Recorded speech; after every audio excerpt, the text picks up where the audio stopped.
Mag-anak sa HN Nueva Ecija pinagbabaril ng kanilang kapitbahay. Tutukan sa report.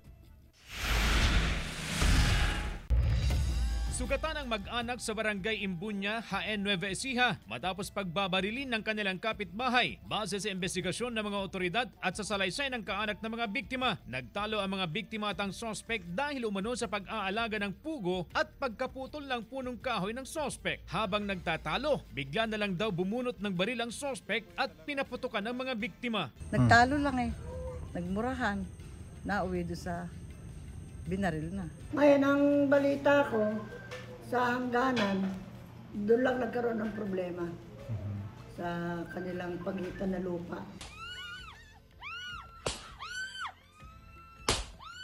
Nakatakbo ang ama at dalawang anak nito sa loob ng kanilang bahay. Agad silang isinugod sa pagamutan dahil sa tinamong sugat sa katawan. Nakatakas naman ang sospek pero naaresto ang kapatid nito na tumulong sa kanyang pagtakas. Na-recover naman ng mga otoridad ang van na ginamit ng sospek sa pagtakas. Ayun na nga sana ang gusto kong mangyari. Tinatawagan ko kahapon, hindi ko sila makontak.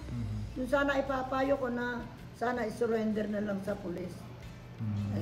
Madali namang ayusin kung sakaling nagkaganon nga. Hindi muna nagpaunlak ng panayam ang HN Police Station habang patuloy ang investigasyon at pagtugis sa sospek. Wala pang pahayag ang naarestong kapatid ng sospek. CJ Torida, One North, Central Luzon.